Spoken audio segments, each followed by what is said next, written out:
கோவிந்த கோகுலநந்தன கோவிந்த.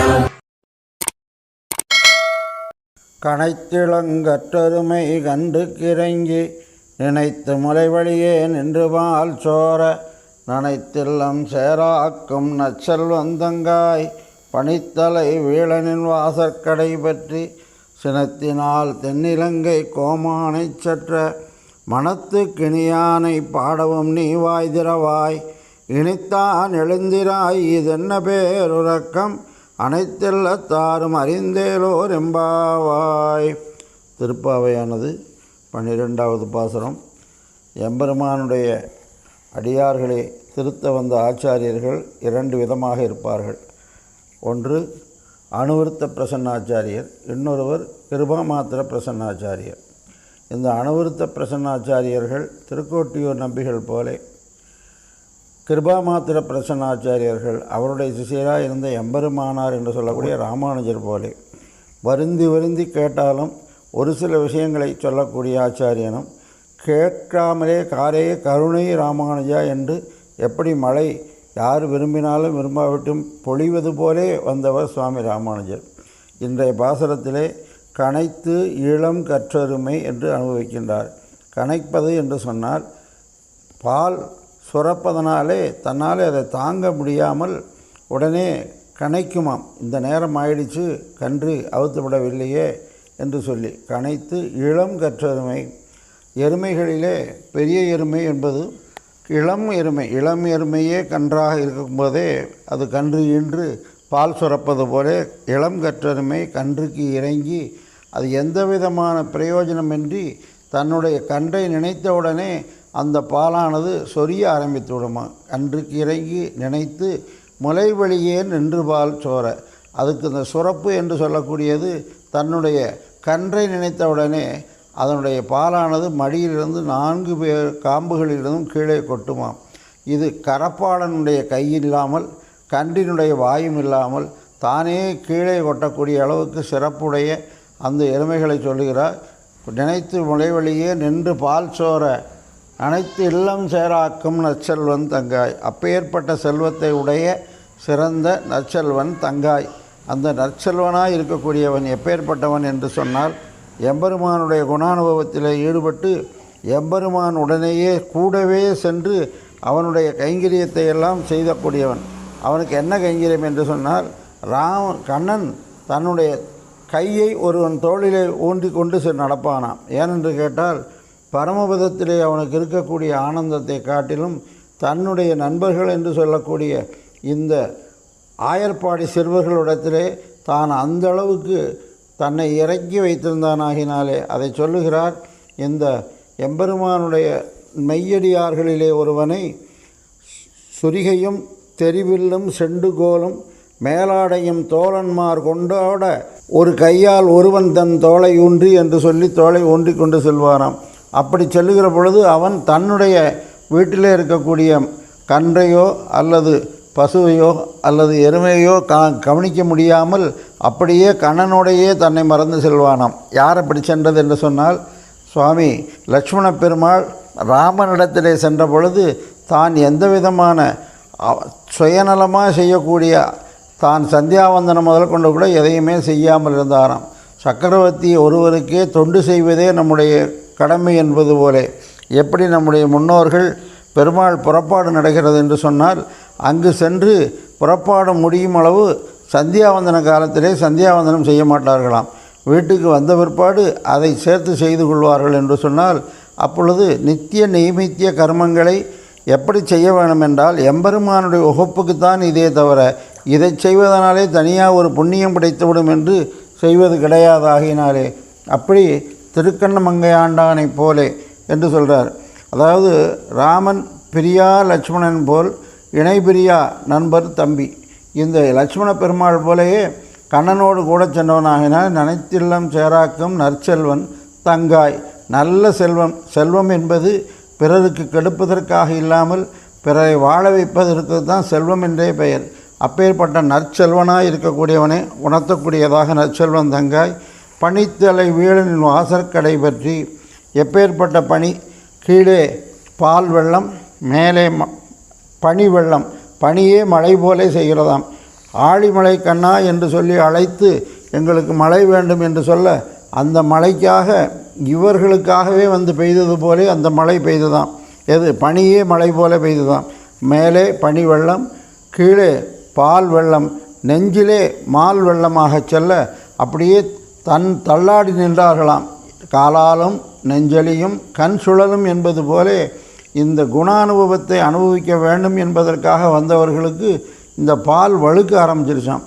அப்படி அதுக்காக என்ன பண்ண, நினைத்தில்லம் சேராக்கும் நற்செல்வன் தங்காய் பனித்தலை வீழனின் வாசற்கடை பற்றி சினத்தினால் தென்னிலங்கை கோமானை செற்ற மனத்துக்கினியானே. எப்பேற்பட்டவன் என்றால் கண்ணன் தன்னுடைய வேம்பேயாக வளர்த்தாளே என்று சொல்லி எம்பெருமானுடைய குணங்களிலே ராமாவதாரமும் கிருஷ்ணாவதாரமும் வீதியார வருவானை விருந்தாவனத்தே கண்டோமே என்று சொல்லியும் அவன் எப்பேற்பட்டவன்தான் ஏலா பொய்கள் உரைப்பானை இங்கே போதர கண்டியனமே என்று சொல்லி பொய் சொல்லுவதிலே தலை சிறந்தவனாக இருந்தானாம். அப்படி இல்லாமல் ராமன் எப்பேற்பட்டவன் என்று சொன்னால் பல பெண்களை துடிக்க வைத்த கிருஷ்ணன் மாதிரி இல்லாமல் ஒரு பெண்ணுக்காக தான் அணையை கட்டி அந்த பகுதி சென்று ராவணனை வீழ்த்து மீண்டும் இங்கே வந்தவனாகினாலே அதை சொல்லுகிறார். சினத்தினால் தென்னிலங்கை கோமானை சற்ற மனத்துக்கினியானே. நீ கண்ணனை பாட வேண்டாம், மனத்துக்கினியவனாய் இருக்கக்கூடிய ராமன். மனம் என்னது என்று சொன்னால் ராவணன் தான் துடித்து கொண்டு அந்த யுத்தத்திலே வந்து நின்று கொண்டிருந்தானாம். அப்பொழுது தன்னுடைய அம்பினாலே அழித்து விடாமல் இன்று போய் நாளை வா, இன்று போய் நாளை வா என்று தன்னுடைய மனைவியாக இருக்கக்கூடிய பிராட்டியை பிரித்து வைத்திருக்கவனுக்கு கூட சலுகை கொடுத்தாராம். கடைசியில் தான் திருந்தவில்லை என்ற உடனே தான் என்ன செய்தார்னா ஒரு அம்பை போட்டு அவனை கொன்றே விட்டார். கொன்ற பிற்பாடு விபீஷணனை அழைத்து இவனுக்கு சரிமையாக ஈமக்கிரியைகளை செய் என்று சொன்னாராம்.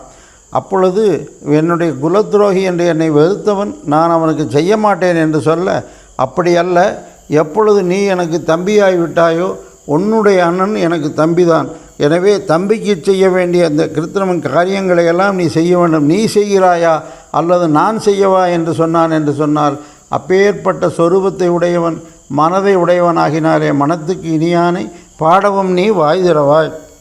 அவனை வேப்பங்காய் தின்பதற்கு போல அல்ல, மனத்துக்கு இனியவனாக இருக்கக்கூடிய அந்த அழகனாக இருக்கக்கூடிய ராமனுடைய வடிவிலகை நினைத்து பாடவல்லாய் என்று சொல்லி அழைக்கின்றார்கள். மனத்துக்கினியானை பாடவும் நீ வாய் திறவாய், இனித்தான் எழுந்திராய். இப்பொழுதாவது நீ எழுந்திராய். இது என்ன பேருறக்கம்? உறக்கம் சாதாரண உறக்கமாக இருந்தால் பரவாயில்ல, நீ பேருறக்கம். எம்பெருமானுடைய குணானுபவத்தில் ஈடுபடுவதற்கு நீ அனைவரும் தகுதியாக இருக்க நீ எம்பெருமானை தனித்து அவனுடைய குணத்தில் ஈடுபட்டு கொண்டிருக்கின்றாய். நீ இனித்தான் எழுந்திராய், இதென்ன பேருறக்கம், அனைத்தில்லத்தாரும் அறிந்தேலோரம்பாவாய் என்று சொல்லி ஆச்சாரியனாலே அனைத்தில்லத்தாரும் அறிந்து கொள்ளக்கூடிய அளவுக்கு நீ எழுந்து வந்து எங்களுக்கு பிரஸ்தாபிக்க வேண்டும், எங்களையெல்லாம் நீ வந்து குளிர்விக்க வேண்டும் என்று சொல்லி அழைக்கின்றார்கள் இந்த பாசுரத்திலே. பேயாழ்வாருக்கு முந்தினவராக இருக்கக்கூடிய புதத்தாழ்வார், அவருக்கு முந்தினவர் பொய்கை ஆழ்வார். இந்த மூன்று பேரிலே முதலாக அவதரித்தவர் சுவாமி பொய்கை ஆழ்வார். இவர் முதலிலே வையந்தகிழியா என்று ஆரம்பித்தவராகினாலே எப்படி ஒருவர் பாட ஆரம்பிப்பதற்கு முன்னாடி தொண்டையை கனைத்து சரி செய்வார்களோ அதே மாதிரி இவரும் கனைத்து இளம் கற்றருமே கண்டு கிறங்கி புதத்தாழ்வார் பேயாழ்வார் போன்றவர்களுக்கு உபயோகமாக இருக்க வேண்டும் என்பது போல நமக்கெல்லாம் சேர்த்து கன்றுக்கு இறங்கி நினைத்து மலைவழியே நின்று பால் சோர, அப்படி 4 விதமான புருஷார்த்தங்களையும் நமக்கு கிடைக்கும்படியாக நின்று பால் சோர நினைத்தெல்லாம் சேராக்கும் நற்செல்வன் தங்காய். நற்செல்வன் என்று சொன்னால் இவர் வனசமலர் கருவதனில் வந்தமைந்தான் வாழியே என்று சொல்லி எம்பெருமான் அந்த பொய்கையிலே அவதாரம் செய்ய வைத்தார். அதே மாதிரி பிராட்டி என்று சொல்லக்கூடியவளும் பங்கையப்பூவில் பிறந்த பாவை நல்லாளாகினாலே அப்பேற்பட்ட அவருடைய தங்கை நற்செல்வன் தங்காய் என்று சொல்லி நற்செல்வனாய் இருக்கக்கூடிய இந்த பொய்கை ஆழ்வாரை உணர்த்துவதாக அமைந்திருக்கிறது. நற்செல்வன் தங்காய் பனித்தலை வீழன் என் வாசற்கடை பற்றி. இவர் அந்த பொய்கையிலே அவதாரம் செய்திருப்பதனாலே அங்கு இவரை பற்றினோம் என்று சொன்னால் அங்கு பனிதான் விழுந்து கொண்டிருக்கும். பனித்தலை வாழ என் வாசற்கடை பற்றி சினத்தினால் தென்னிலங்கை கோமானை செற்ற மனத்துக்கினியான். எம்பெருமான் ராமனானவன் சினமே வராது. அவ்வளவு சொரூபத்தோடு கூடியவன். ஏனென்று கேட்டால் அவருடைய ஆச்சாரியர்கள் வசிஷ்டர், விஸ்வாமித்திரர் போன்றவர்களுடைய வாழ்ந்தவராகினாலே, அவர்களாலே வளர்த்தவராகினாலே சொரூபத்தோடு இருந்தாராம். அப்பேற்பட்டவருக்கு சினம் எங்கிருந்து வந்தது என்று சொன்னால், தன்னுடைய அடியார்களாக இருக்கக்கூடிய அந்த திருவடியினுடைய நெஞ்சிலே அம்புபட்டது. பாபானாவா சுவானாவா எதிவா ராவணஸ்வயம் என்று சொல்லி எதிரிகளையும் ரட்சிக்கக்கூடிய அளவுக்கு குணம் உடையவன். அப்பொழுது எப்படி அவனை அழித்தான் என்று சொன்னால், தனக்கு நேரே விரோதி இல்லை. இந்த திருவடி என்று சொல்லக்கூடிய ஆஞ்சநேயருடைய நெஞ்சிலே அந்த அம்புகளெல்லாம் தைத்ததாம். உடனே தான் கோபத்தை வரவழைத்து கொண்டாராம். சினம் அவருக்கு கிடையாது. அதை ஏறிட்டு கொண்டு சினத்தினால் தென்னிலங்கை கோமானை செற்ற மனத்துக்கினியான் என்று அருளி செய்கின்றார். இந்த ஆழ்வார்களும் அற்புதமான பாசுரங்களாலே இந்த சம்சாரிகளை எல்லாம் வெறுத்து இவர்களை கொண்டு நாம் திருத்த வேண்டும் என்பதற்காக அருளி செய்கின்றார். அதாவது ஜாதி ஆசிரம தீசைகளில் பேதிக்கும் தர்மங்கள் போலே அத்தானி சேவகத்திலே பொதுவானது நழுவும் என்று நம்முடைய முன்னோர்கள் சாதித்தார்கள்.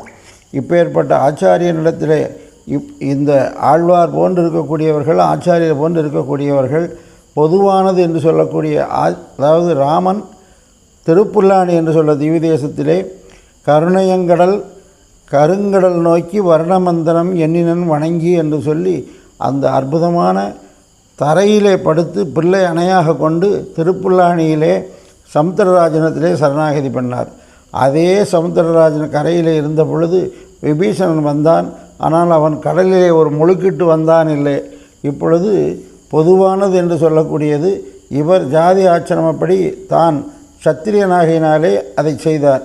அதே நேரத்திலே முறையாக எதுவுமே செய்யாமல் அப்படியே வந்து ராகவனே சரணம் ரகுராமா சரணம் என்று சரணாகதி பண்ணினாராகினாலே பொதுவாக யார் எப்படி வேண்டுமானாலும் இருந்தாலும் எம்பெருமானிடத்திலே வருகிற பொழுது எந்த நிலையில் இருந்தாலும் அவனை ரட்சிப்பேன் என்று இருக்கக்கூடியவன். அப்பேற்பட்ட மனத்துக்கினியானை பாடவும் நீ வாய் திறவாய் என்று அருளி செய்தார்கள். இந்த எம்பெருமானார் போன்று இருக்கக்கூடியவர்கள் தனக்கு எதிரிகளாய் இருக்கக்கூடிய தன்னுடைய ஆச்சாரியனே தனக்கு எதிரியாக இருந்தார். தன்னை கொலை செய்வதற்காக அந்த விந்தியமலை பர்வதத்திலே அவரை விட்டு தான் தப்பித்து வந்தார். அப்பேற்பட்ட கங்கா ஸ்நானத்திலே கொண்டு போய் அந்த எம்பெருமானாராக இருக்கக்கூடிய ராமானுஜரை கொல்ல நினைத்தார்களாம்.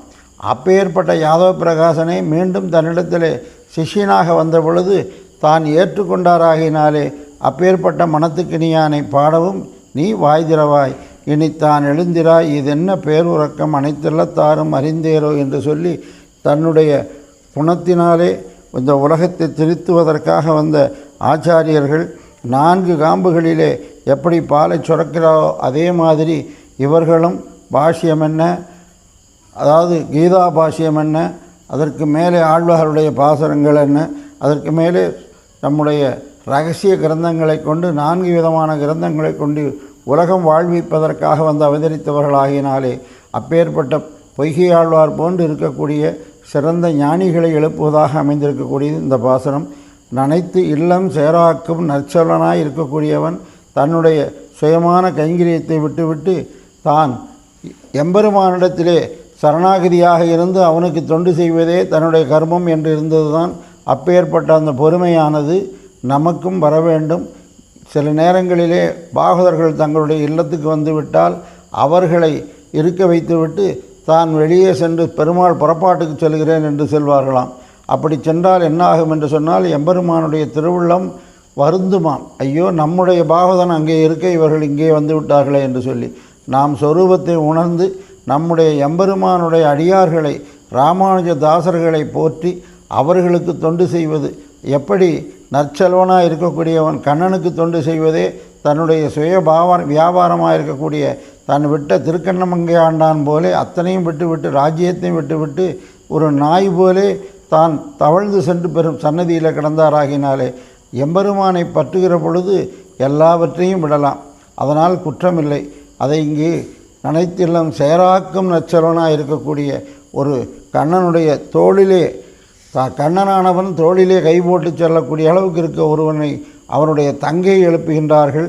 அப்பேற்பட்ட சிறப்புடைய தங்கையாய் இருக்கக்கூடியவளை இந்த பாசுரத்திலே எழுப்பினார்கள். இது பொய்கையாழ்வாரை உணர்த்தக்கூடிய பாசுரம்.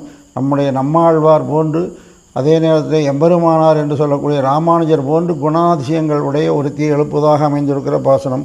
ஆழ்வார் எம்பெருமானார் ஜிய திருவிழிலே சரணம். ஆச்சாரியன் திருவிழிலே சரணம்.